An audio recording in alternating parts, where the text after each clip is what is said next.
আজকে শিখিয়ে দিব ইনহেলার কিভাবে নিতে হয়, যা শ্বাসকষ্ট অথবা অ্যাজমা সিওপিডি রোগীদের প্রায়ই চিকিৎসকরা পরামর্শ দিয়ে থাকেন। এটি হচ্ছে সেই ইনহেলার মেশিন। এটি ক্যানিস্টার যেখানে ওষুধটি থাকে, এবং এটি হচ্ছে মাউথপিস যেখানে মুখ লাগিয়ে আপনি ওষুধটি টেনে নেবেন। তাহলে এরকম ইনহেলার আপনি হাতে নেবেন, এরকম করে একবার দুবার একটু ঝাঁকিয়ে নেবেন, তারপরে এই উপরের ক্যাপটি খুলে নেবেন, তারপর একটু টিস্যু বা পরিষ্কার কাপড় দিয়ে এটি পরিষ্কার করে নিন।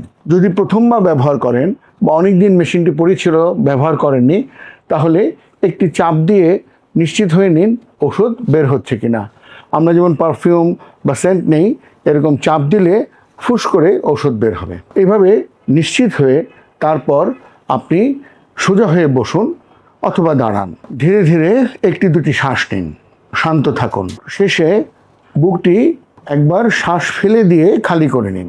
এবার আপনার মাউথপিসটি মুখে লাগবে এবং জোরে একটা শ্বাস আমরা টান দেব, একই সাথে এই ক্যানিস্টারটাও চাপ দেব। এই যে শ্বাস টান শুরু এবং এই চাপ, এই দুটো একসাথে হতে হবে যাতে আপনার শ্বাসের সাথে ওষুধটি পুরো ভিতরে চলে যায়। তাহলে দেখুন, বুকটা খালি করে নিলাম,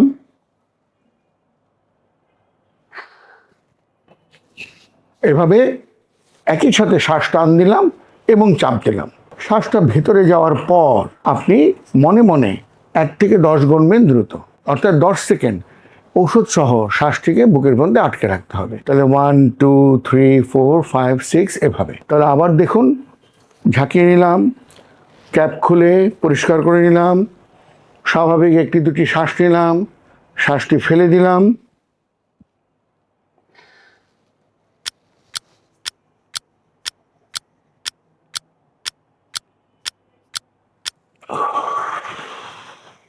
একটি চাপ আমার নেওয়া হলো।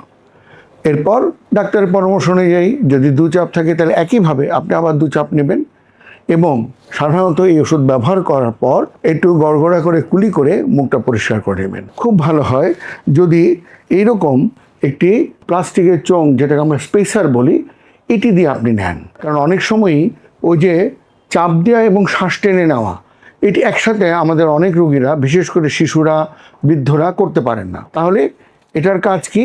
এটার পেছনে এরকম একটি জায়গা দেওয়া আছে যেখানে আপনার মেশিনটা লাগবে, আর উল্টো দিকে মাউথপিস দেওয়া আছে, অথবা এরকম একটি সুন্দর মাস্কও দেওয়া থাকতে পারে। যদি মাস্ক দেওয়া থাকে তাহলে সুন্দর হলো, মাস্কের সাথে লাগিয়ে নিন। এভাবে আপনার মুখটিকে সেট করে নিন এবং যে কাজটা আমরা বলেছিলাম সেটি আমরা ধীরে ধীরে করব। তাহলে আমরা এখানে চাপ দেব, মুখ লাগানো থাকবে, ওষুধটা চলে আসলে গভীর একটি শ্বাস দিয়ে ওষুধটা টেনে নিয়ে 10 সেকেন্ড ধরে রাখবো। আর এটি যদি না থাকে তাহলে অসুবিধা নেই, সেই ক্ষেত্রে এই মাউথপিসে সরাসরি আপনার মুখ লাগান। সুবিধাটা হচ্ছে এই ক্ষেত্রে ওই চাপ এবং টান আপনাকে একসাথে দিতে হচ্ছে না। মুখটা লাগিয়ে আপনার সুবিধা মতো আপনি প্রেস করুন, ওষুধটা এখানে চলে আসবে, আপনার সুবিধা মতো ধীরে ধীরে টেনে নিন। একসাথেই করতে হবে, আমার আর কথা থাকলো না।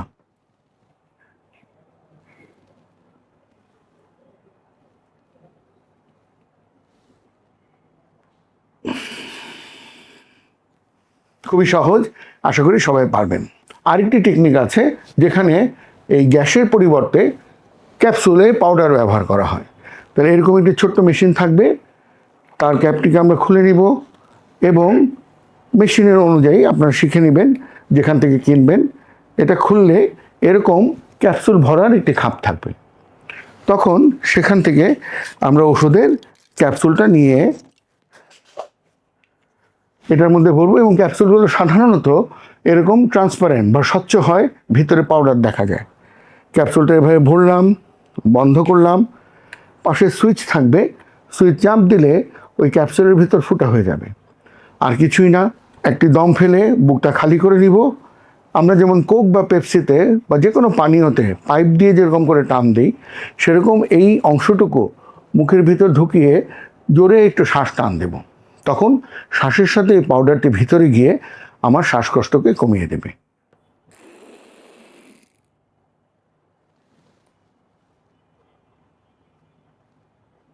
এই ক্ষেত্রে যেহেতু পাউডার, 5 সেকেন্ড একটু ধরে রাখলেই যথেষ্ট। এবং এরপর আমি আবার খুলে চেক করব যে ভিতরের পাউডারটি ক্লিয়ার হয়েছে কিনা। যদি না হয় তাহলে আবার দিয়ে আবার বন্ধ করে সুইচ চাপ দিয়ে আবার একবার বা দুবার টানবো, যেন সবগুলো পাউডার শ্বাসের সাথে টেনে নেওয়া হয়। এক্ষেত্রেও ব্যবহারের পর কুলি করে মুখটা পরিষ্কার করে নেবেন। আশা করি সহজেই এখন থেকে ব্যবহার করতে পারবেন।